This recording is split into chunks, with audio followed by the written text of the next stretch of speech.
வணக்கம். நமக்கு என்கிற ஞானத்தையும், வேத ஜோதிட ஞானத்தையும், ஆன்மீக ஞானத்தையும் வழங்கிய அனைத்து குருமார்களுக்கும் நன்றி என்ற அதே வேளையில் இது ஒரு ஜோதிட விளக்கு வீடியோ விருப்பம் உள்ளவர்கள் தொடர்ந்து பார்க்கலாம். அண்ட் நேத்து ஒரு சந்தோஷமான ஒரு சம்பவம் நடந்ததுங்க. அதாவது என்னன்னா, ஒரு ஒரு பொருத்தம்னு வரல. அவங்க டேட் பார்க்க தான் வந்தாங்க. ஆ டேட் பார்த்தோனே இதெல்லாம் இனிஷியேட்டிவ் எடுத்து செஞ்சது அந்த பொண்ணுங்க. அந்த பொண்ணு சிம்ம ராசி, காய் சிம்ம ராசி. 2 பேரும் சிம்ம ராசி. ஓகேங்களா? அந்த பொண்ணு சிம்ம ராசி. அப்ப அந்த பொண்ணு மாப்பிள்ளை வீட்டு சைட்ல எனக்கு பிரஷர் பண்றாங்க பிரதர். எனக்கு கல்யாணத்துக்கு டேட் பார்த்து குடுக்குறீங்களா? அப்படின்னு கேட்கவும், எனக்கு நான் அவங்க டேட்டு தான் கேட்டிருந்தாங்க. ஆனா வெறும் டேட்ட மட்டும் குடுத்து நான் கால் எடுத்தோனே சொல்லிட்டேன். நான் வெறும் டேட்ட மட்டும் குடுத்துட்டு அப்படியே பொறுப்பு இல்லாமலாம் என்னால போ முடியாது பிரதர். டேட்ட பார்க்கறது ஒரு கஷ்டமா 2 பேருக்கு சந்திராஷ்டம நாள் இல்லாம நல்ல வளர்பிறை சந்திரன்ல இருக்கிற அமைப்புகள்ல ஒரு நல்ல முகூர்த்த நாள் பார்த்து குடுக்குறது அவ்வளவு பெரிய பிரச்சனை இல்ல. ஆனா, ஏன் 2 பேரும் இவ்வளவு சீக்கிரம் கல்யாணம் பண்றீங்க? அப்படின்னு அந்த பொண்ண நான் கேட்டேன். ஓகேங்களா? இல்ல அந்த பொண்ணு சொன்னாங்க, "இல்ல எனக்கு அம்மா, அப்பா சைட்ல இருந்தும், அந்த மாப்பிள்ளை சைட்ல இருந்தும் எனக்கு ரொம்ப பிரஷரா இருக்குண்ணே. எனக்கு என்ன பண்றது தெரியல. உங்க வீடியோ ஃபாலோ பண்ணும்போது, இது கல்யாணத்துக்கான சரியான டைம் இல்லன்னு எனக்கு தெரியும்." அப்படின்னு அவங்க சொன்னாங்க. அப்ப நான் சில எக்ஸ்பிளைன் பண்ணேன். ம் சரி அது வேணாம். அந்த டீட்டெயில் வேணாம். அந்த லக்னத்துக்கு ஓகே. அவங்க கல்யாணத்துக்கு பிளான் பண்ணியிருக்கிற அந்த டைமும், அவங்களுடைய அஷ்டம சனி டைமும், அந்த லக்னத்துக்கு அட்டமாதிபதியும் ஒரு சேர 2025 ஜூனுக்கு மேல தசை நடத்த ஆரம்பிக்கிறாங்க. பெடம் என்னன்னு உங்களுக்கே தெரியும். அஷ்டம சனியும், அட்டமாதிபதி தசையும் என்ன பண்ணும் கல்யாணத்தை ஏற்படுத்தினா அப்படின்றது உங்களுக்கு பளிச்சுன்னு தெரியும். அப்ப இந்த அமைப்புகள்ல எடுத்தோனே இது நான் சொன்னோனே அவங்க அந்த பொண்ணு சொல்லிட்டாங்க, "அண்ணே நீங்க இத தான் சொல்லுவீங்கன்னு தெரியும். எனக்கு வேற வழி தெரியலண்ணே" அப்படின்னு. நான் ஸ்ட்ரிக்ட்டா சொல்லிட்டேன். 2000 இந்த வருஷம் வரைக்கும் நீங்க கல்யாணத்துல இறங்காதீங்க. இறங்குனீங்கன்னா நல்ல பதில் இருக்காது. ஆனா 2 பேருக்கும் அவ்வளோ மோசமான ஜாதகம் இல்லாம அந்த மாரியான விஷயம் இருக்கு. இந்த மாரியான விஷயம் இருக்கு. ஓகே. இந்த அமைப்புகள்ல 2 விஷயம் சொல்லுவேன். இதே மாரி கடந்த லைவ் நெனைக்கிறேன். கடந்த லைவ்க்கு அதுக்கு முதல் லைவ். அந்த லைவ்ல ஒரு பொண்ணு மீன ராசி. அந்த மீன ராசி பொண்ணு கேட்ட விஷயம் என்னன்னா, "அண்ணன் வீட்ல எல்லாரும் கல்யாணத்துக்கு பிரஷர் பண்றாங்க. இப்ப கல்யாணம் பண்ணிக்கவா?" அப்படின்னு சொல்லிட்டு அந்த பொண்ணு லைவ்லயே கேட்டிருப்பாங்க. அது ஒரு வீடியோவா எடுத்து வச்சிருந்திருப்போம் பாருங்க.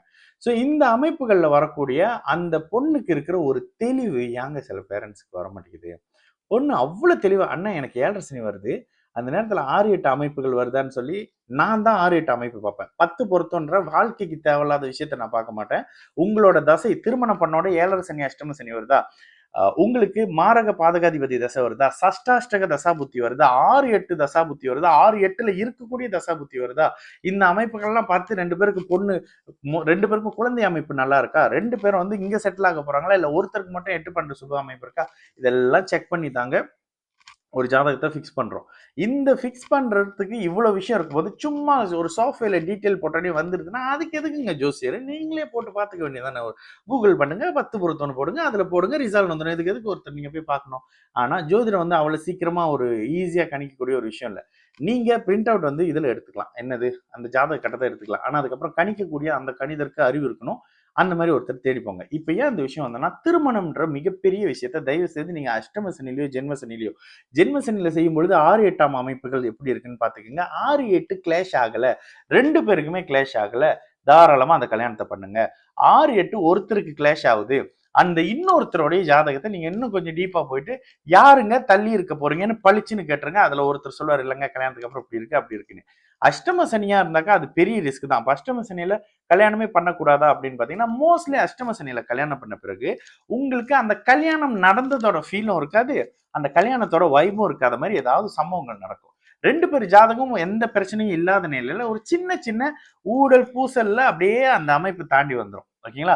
முழுமையா சரியில்லாத தன்மையில இருக்கும்போது, அது ஒரு எண்டுக்கு கொண்டுட்டு வரும். இங்க தான் 6, 8 சஷ்டாஷ்டகம், வயது, ராசி லக்னத்துக்கு 2, 7, 8 இது வழக்கமா நம்ம பேசுறது எல்லாத்தையும் கம்பேர் பண்ணி பாருங்க. உங்களுக்கு அருமையா வரும். இன்னொரு விஷயங்க, நான் திரும்ப திரும்ப திரும்ப சொல்லுவேன். ஒரு ஜாதகத்துல ராசி லக்னத்துக்கு 2, 7, 8ஆம் அமைப்போட சனி, செவ்வாய், ராகு இருக்கிறாங்க. 5ஆம் இடத்துல சனி, செவ்வாய், ராகு இருக்கிறாங்க. குரு, சுக்கிரன் சேர்ந்து இருக்கிறாங்க. இந்த அமைப்புகள்ல இருக்கும்பொழுது ஒருத்தருக்கு தாமத திருமணங்க. அதே நேரத்துல 5ஆம் இடத்தையோ இல்ல சாரி 5ஆம் இடத்துல இல்ல 7ஆம் இடத்த சுபர்கள் வலுத்து தொடர்பு கொள்ளும் பொழுது அந்த இடத்த அந்த பாவகத்தை வளர்ப்பாங்க. சுக்கிரன் அங்க இருக்கிறாரு, கலத்திர தோஷம்னு எடுத்துருது. இந்த தோஷம் செக்ஷனுக்குள்ளவே போகாதீங்க. ஜோசியம்ன்றத மகா ஒரு புனிதமான விஷயம் காணாம போயிரும். ஓகேங்களா? அதனால இந்த தோஷம் அடிக்கடி சொல்ற விஷயம் தாங்க. சாமி கும்பிடுறீங்களா? ஆன்மீகம், தெய்வீகமான விஷயங்கள், பூஜை புனஸ்காரங்கள் அது இந்த பக்கம். ஜோதிடம், கணிதம், வானியல் சாஸ்திரம், அறிவியல் இந்த பக்கங்க. அதனாலதான் இந்த கிரகம் இங்க இருந்தா இந்த பலன் செய்யும், இந்த கிரகம் இங்க இருந்தா இந்த பலன் செய்யும்.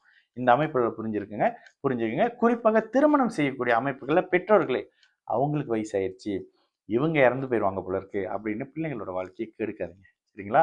பிள்ளைகள் இங்க பாதி திருமணத்தை சில குறிப்பிட்ட டைமை விட்டு கல்யாணம் பண்ணீங்கனாலே பிரச்சனை இல்லாமல் இருக்கும். இங்க பாதி பேர் வந்து மிஸ்மேட்ச் கிடையாது, பாதி பேர் ராங் டைமிங்ல கல்யாணம் பண்றாங்க.